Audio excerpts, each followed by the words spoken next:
Alam mo ba na isa sa pinakamalaking kalaban sa pag-abot ng iyong pangarap ay ang inflation? Oo, ang unti-unting pagbaba ng halaga ng iyong pera. Karamihan sa atin ay nag-iipon lamang sa bangko. Ngunit ang tanong, sapat ba ito? Tinanong namin ng ilang IMG members, mga ordinaryong Pilipino na doubtful nung umpisa, ngunit nag-invest din sa mutual funds.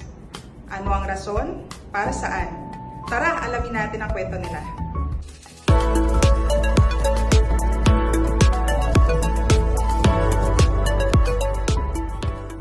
Simulan natin sa mga taong gustong makawala sa rat race.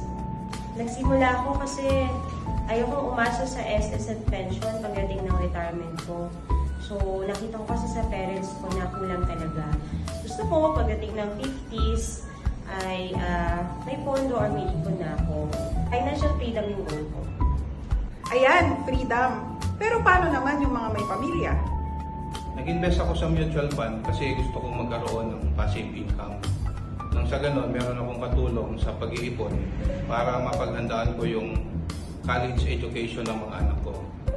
Kasi kung aasa lang ako sa active income ko, baka matulad sila sa akin na hindi nakatapos ng pag-aaral dahil sa kakulangan sa budget. Actually, ang mutual fund matagal ko nang naririnig . Kaso lang, kala ko dati para lang ito sa mga mayayaman. Pero dahil naka-attend ako ng financial literacy ng ING, nalaman ko na kahit sa maliit na halaga lang pala, pwede kang magsimula mag-invest sa mutual fund. Ramdam natin ang fear at pagod.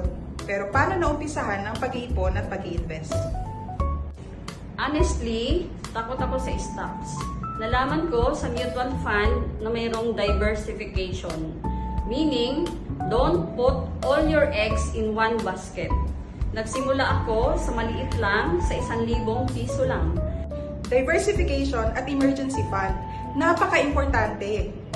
Rason ko para mabuo ang financial foundation ko. Dati kapag may emergency o malaking gastos, nauwi ako sa utang. Ayoko na ng ganun. Nag-start ako ng mutual fund para meron akong growth fund. Hindi savings lang. Rason ko, gusto ko maging living proof na kaya ng mga ordinaryong Pinoy na maging financially successful. Mutual fund ang sagot. Sa ING, zero loan fee kami. Ibig sabihin, lahat ng pera mo napupunta pambili ng shares. Para ito sa mga pangarap ko na gusto kong mabili at magawa nang hindi iniisip ang budget. Nakaka-inspire, di ba? Kaya ikaw, ano ang rason mo? Simulan na ang financial journey mo at simulan mo na rin mag-invest para sa financial future mo.